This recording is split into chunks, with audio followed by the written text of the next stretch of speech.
ആതിര, ആദിവാസി ദളിത് മുന്നേറ്റ സമിതി പ്രസിഡന്റും അരിപ്പ ഭൂസമര നേതാവും ഒക്കെയായിരുന്ന ശ്രീരാമൻ കൊയ്യോൻ കോൺഗ്രസിൽ ചേരുകയാണ് എന്ന വാർത്തകളാണ് ഇപ്പോൾ പുറത്തു വരുന്നത്.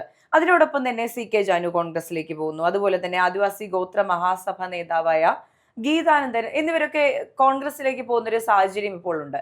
എന്തായിരിക്കാം ഇടതുപക്ഷത്തിൽ നിന്ന് വിട്ട് കോൺഗ്രസിലേക്ക് ചേക്കേറാനുള്ള ഇവരുടെ ഈ ഒരു നടപടിക്ക് പിന്നിൽ? പ്രധാന വിഷയമായി ഇപ്പോൾ ആ ഒരു ദളിത് വിഭാഗം തന്നെ പറയുന്നത് ഭരണവിരുദ്ധത അല്ലെങ്കിൽ ഭരണം കൊണ്ട് ഞങ്ങൾ മടുത്തു കഴിഞ്ഞു.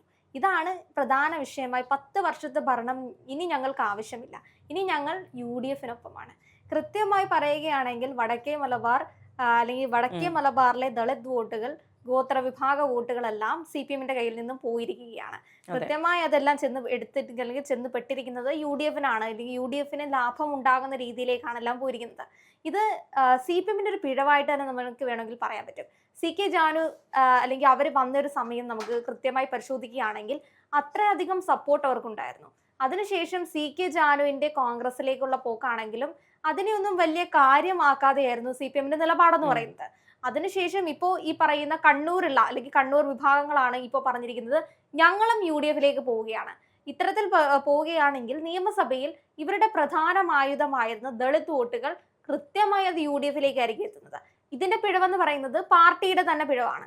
കൃത്യമായി തൊഴിലാളി രാഷ്ട്രീയം അല്ലെങ്കിൽ ഇത്തരം ആശയങ്ങളൊക്കെ പങ്കുവച്ചിരുന്ന CPM-നെ ഇത്തരം വിഭാഗങ്ങളൊക്കെ കൈവിടുന്നെന്ന് പറയുന്നത് പാർട്ടിയുടെ തന്നെ അല്ലെങ്കിൽ ഇവിടെ ഭരണത്തിന്റെ തന്നെ ഒരു അവസാനത്തിലേക്കായിരിക്കും പോവുക എന്ന് പറയുന്നത്. അതെ, ഇപ്പോൾ ഇടതുപക്ഷം പറയുന്ന ന്യൂനപക്ഷങ്ങൾക്ക് ഞങ്ങൾ അവസരം കൊടുക്കുന്നു, ന്യൂനപക്ഷങ്ങളെ ചേർത്ത് പിടിക്കുന്നു എന്ന് പറയുമ്പോൾ പോലും ഇത്തരം നേതാക്കൾക്ക് പോലും ഒരു ചേർത്ത് പിടിക്കൽ ഉണ്ടെന്നുള്ള ഫീലിംഗ് വരുന്നില്ല. അപ്പോൾ ന്യൂനപക്ഷങ്ങൾക്കുണ്ടാകുന്ന അനുഭവം എന്തായിരിക്കും എന്നുള്ളതാണ്. ഇപ്പോൾ CK ജാനുവിനോ അല്ലെങ്കിൽ ഈ പറഞ്ഞ ബാക്കി നേതാക്കളുടെ കാര്യമോ എടുത്തു നോക്കുകയാണെങ്കിൽ ന്യൂനപക്ഷങ്ങളെ ചേർത്ത് പിടിക്കുന്നു എന്ന് പറയുമ്പോൾ പോലും ഇവർക്ക് വേണ്ട പരിഗണന നൽകുന്നില്ല, ഇവർ ആവശ്യപ്പെടുന്ന രീതിയിലുള്ള ഒന്നും ലഭിക്കുന്നില്ല എന്നുള്ളത് അവർ തന്നെ പറയുന്നൊരു കാര്യമാണ്. അപ്പോൾ ഇത്രയും അവഗണനകൾ സഹിച്ചുകൊണ്ട് CPM-ൽ നിൽക്കുകയും അവർ പറയുന്ന രാഷ്ട്രീയം എന്ന് പറയുന്നത് ഞങ്ങൾ ഇവർക്ക് വേണ്ടി ജീവിക്കുന്നു എന്നുള്ള തരത്തിലാണ്. പക്ഷേ അത് ചെയ്യാതിരിക്കുമ്പോഴാണ് ഇത്തരം നേതാക്കളടക്കം അണികളെ ചേർത്ത് നമുക്ക് ഇതല്ല വേണ്ടത്, ഇതല്ല നമുക്ക് ആവശ്യം എന്ന് പറഞ്ഞുകൊണ്ട് മറ്റുള്ള പാർട്ടികളിലേക്ക് പോകുന്ന സാഹചര്യം ഒരുക്കുന്നതും ഇത് തന്നെയാണ്.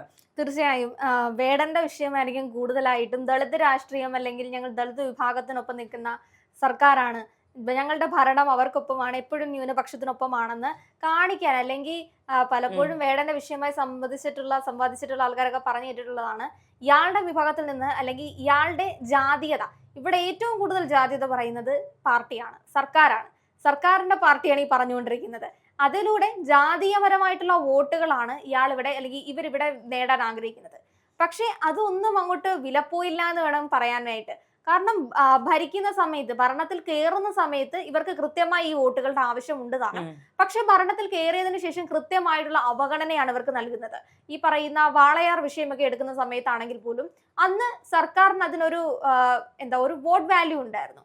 പക്ഷെ അതിന്റെ അപ്പുറത്തേക്കും പിന്നീട് സർക്കാരിന്റെ സമീപനം മൂലമാണ് അവർ പുറത്ത് തെരുവിലേക്ക് ഇറങ്ങുകയും അതേപോലെ ഈ പറയുന്ന പാർട്ടിയെ സംഘർഷത്തിലാക്കുന്ന അല്ലെങ്കിൽ എന്താണ് പ്രത്യേകിച്ച് ഒരു വിഭാഗപരമായിട്ട് ചേർന്ന് നിന്ന് പറയാൻ പറ്റില്ല. കാരണം അങ്ങനെയൊക്കെ പറഞ്ഞു കഴിഞ്ഞാൽ ഒരു ദളിത് വിഭാഗത്തിനെ തന്നെ അപമാനിക്കുന്ന തുല്യമായിട്ട് ഒരു ജാതീയപരമായി ആ പരാമർശങ്ങളൊക്കെ പോകുമെന്ന് ഉള്ളതുകൊണ്ട് പാർട്ടി പലപ്പോഴും ഒരു മൗനം പാലിക്കുകയായിരുന്നു ചെയ്തിട്ടുണ്ടായിരുന്നത്. പക്ഷെ അവിടെ പാർട്ടിക്കെതിരെ തന്നെ വളയാറിലെ അവര് ഈ സ്ഥാനാർത്ഥിയായിട്ട് നിൽക്കുകയൊക്കെ ചെയ്യുന്ന ഒരു സാഹചര്യം ഉണ്ടായിരുന്നു. പക്ഷെ തോറ്റുപോകുന്ന സാഹചര്യമാണെങ്കിലും അന്ന് പാർട്ടിക്ക് ഒരു കോൺഫിഡൻസ് ഉണ്ടായിരുന്നു. ഈ പറയുന്ന CK ജാനു ഉൾപ്പെടെയുള്ളവർ അന്ന് പാർട്ടിയിൽ ഉണ്ടായിരുന്നു എന്നുള്ളൊരു സത്യാവസ്ഥയുണ്ട്.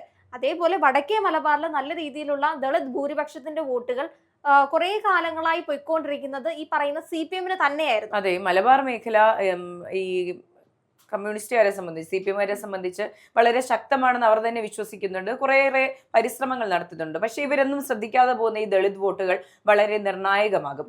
കാരണം ഇപ്പോൾ ദളിത് സംഘടനകളെ കുറിച്ച് പറയുകയാണെങ്കിൽ നേതാക്കളുടെ വാക്കിന് വിലയുണ്ട്. ഇപ്പോൾ SNDP-യിൽ ഇരുന്ന് വെള്ളാപ്പള്ളി നടേശൻ പറയുന്ന പോലെ, NSS-ൽ ഇരുന്ന് സുകുമാരൻ നായർ പറയുന്ന പോലെയല്ല, അവർക്ക് വേണ്ടി പ്രവർത്തിക്കുന്ന നേതാക്കൾക്ക് വേണ്ടി അവർ പറയുന്നത് കേൾക്കാൻ തയ്യാറാകുന്ന ഒരു ജനമാണ് അവിടെ. അപ്പോൾ അതുകൊണ്ട് തന്നെ മലബാർ റീജിയനിൽ അവർക്ക് എന്തൊക്കെ ലഭിച്ചു, അവർക്ക് ഈ പറഞ്ഞ ഒരു ഫണ്ടമെന്റൽ ആയിട്ടുള്ള എന്തെല്ലാം നീഡ്സ് മീറ്റ് ചെയ്തിട്ടുണ്ട്, അവർക്ക് വേണ്ടി എന്തെല്ലാം ചെയ്യാൻ കഴിഞ്ഞു, അവർക്ക് എംപ്ലോയ്മെന്റ് നടത്താൻ പറ്റിയോ, അവർക്ക് എത്ര പേർക്ക് എഡ്യൂക്കേഷൻ കൊടുക്കാൻ പറ്റി, ഈ വക കാര്യങ്ങളെല്ലാം തന്നെ അനലൈസ് ചെയ്തുകൊണ്ട് ഈ പറഞ്ഞ വോട്ട് മറിയൽ ഉറപ്പായും ഉണ്ടാകും. അത് തന്നെയാണ് നമ്മൾ ആദ്യം മുതൽ പറയുന്നത്. ഈ UDF-ലേക്ക് ഈ നേതാക്കൾ മാത്രമല്ല വരുന്നത്, ഒരു വലിയ വോട്ട് ഷെയർ ആണ് ഈ ഒഴുകി മാറുന്നത്. അപ്പോൾ CPM-ന് സംഭവിക്കുന്ന വലിയൊരു തിരിച്ചടി തന്നെയാണ്. ഇപ്പോൾ തിരുവനന്തപുരത്ത് സംഭവിച്ചതുപോലെ, തൃശ്ശൂർ സംഭവിച്ചതുപോലെ, ഇപ്പൊ മലബാർ റീജിയനിലും ഇങ്ങനെ ഒരു തിരിച്ചടി ഇടതുപക്ഷത്തിന് നേരിടേണ്ടി വരും. അല്ലെങ്കിൽ കൃത്യമായ ഒരു സമയത്ത് ഒരു ഇടപെടൽ ഉണ്ടാകണം. പക്ഷെ CPM-ന്റെ ഭാഗത്ത് നിന്ന് അങ്ങനെ ഒരു ഇടപെടൽ ഉണ്ടാകുന്നില്ല. അറ്റ്ലീസ്റ്റ് വാഗ്ദാനങ്ങൾ കൊടുക്കാൻ, ഈ സാധാരണ ഇലക്ഷൻ സമയത്ത് സംഭവിക്കാറുള്ളതാണല്ലോ, വാഗ്ദാനങ്ങൾ കൊടുക്കുക, അല്ലെങ്കിൽ ഇതാണ് നിങ്ങൾ ചെയ്യാൻ പോകുന്നത് എന്നതിനെ പറ്റി ഒരു പ്ലാൻ രൂപീകരിക്കുക. ഈ പറഞ്ഞൊന്നും നടക്കുന്നില്ല. അത് മാത്രമല്ല മേഘ, ഈ നിയമസഭയിൽ കൂടുന്ന സമയത്ത്, നിയമസഭ കൂടുന്ന സമയത്താണെങ്കിലും ഈ വിഭാഗത്തെ പറ്റിയിട്ടുള്ള ഒരു പരാമർശം പോലും സർക്കാരിന്റെ ഭാഗമായിട്ട് കാര്യമായിട്ട് നടക്കുന്നില്ല. ഇത്തരത്തിലുള്ള ഒരു PR വർക്കിനായിട്ട് ഞങ്ങൾ ദളിത് രാഷ്ട്രീയം പറയുന്നുണ്ട്, അല്ലെങ്കിൽ ഞങ്ങൾ അവരോടൊപ്പമാണ്, ന്യൂനപക്ഷത്തിനൊപ്പമാണെന്ന് വെറുതെ വാക്കാൽ പറയുന്ന ഒരു സർക്കാരായി വേടന്റെ ക്യാമ്പയിനിങ് നടന്ന സമയത്ത് പുലിപ്പല്ല് കേസിൽ അറസ്റ്റിലായതിനു ശേഷം തിരിച്ചു വരുമ്പോൾ അദ്ദേഹത്തിനെ ഒരു പരിപാടിക്ക് സർക്കാർ തന്നെ ക്ഷണിക്കുകയാണ്. അപ്പോൾ ഈ വേടൻ ഒരു സെലിബ്രിറ്റി സ്റ്റാറ്റസ് ഉണ്ടായിരുന്നു. വേടന്റെ സെലിബ്രിറ്റി സ്റ്റാറ്റസ് ഇല്ലാത്ത സാധാരണ രീതിയിൽ ജീവിക്കുന്ന ഒരു നോർമൽ ഫാമിലിയിൽ ജീവിക്കുന്ന ഒരു ദളിത് വ്യക്തിക്ക് ഈ സ്വീകാര്യത ലഭിക്കുമോ? സമൂഹത്തിൽ പോലും ലഭിക്കില്ല. അപ്പോഴാണ് സർക്കാർ അതിന് കൊടുക്കുന്നത്. ഈ ഒരു വലിയൊരു യുവാക്കളുടെ ഒരു ബാക്കപ്പ് വേടൻ ഉണ്ട് എന്നുള്ള തിരിച്ചറിവിൽ നിന്നുകൊണ്ടാണ് ഈ PR വർക്ക് നടന്നത്. കൃത്യമായിട്ടും ഒരു സെലക്റ്റീവ് ആയിട്ടുള്ള അക്കോമഡേഷൻ ആണ് പലപ്പോഴും ദളിത് സമൂഹത്തിന് സർക്കാർ കൊടുത്തിട്ടുള്ളത്. അത് എനിക്ക് തോന്നുന്നു ഏത് പാർട്ടി എടുത്ത് നോക്കിയാലും ഈ പറഞ്ഞ ദളിത് സമൂഹത്തിന് കൊടുത്തിട്ടുള്ള അക്കോമഡേഷൻ എന്ന് പറയുന്നത് വളരെ കുറവ് തന്നെയാണ്. തീർച്ചയായും ആ കുറവിന്റെ അപ്പുറത്തേക്കും സർക്കാർ പലപ്പോഴും അവർക്ക് തനിക്ക് അനുകൂലമായിട്ടുള്ള കാര്യങ്ങളാക്കി മാറ്റാൻ വേണ്ടിയിട്ടാണ് ഇതൊക്കെ ഉപയോഗിച്ചിട്ടുള്ളത്. ഇവിടെ ഇപ്പോൾ ഉയർന്നു വന്നിട്ടുള്ള പല കേസുകൾ എടുത്ത് നോക്കുകയാണെങ്കിലും അതിൽ സർക്കാർ ഇടപെടുന്നത് എപ്പോഴും ഈ പറയുന്ന വോട്ട് ലാഭത്തിന്റെ പുറത്ത് മാത്രമാണ്. ഒരു സമൂഹത്തിനെ എടുത്തു പറയുക, അല്ലെങ്കിൽ അതിനകത്തിലെ ഈ നിയമപരമായിട്ടുള്ള മാനുഷികപരമായിട്ടുള്ള കാര്യങ്ങൾ സംസാരിക്കുന്നതിന് പകരം കൂടുതലായിട്ടും ആ ജാതിയെ ഊന്നി പറയുക.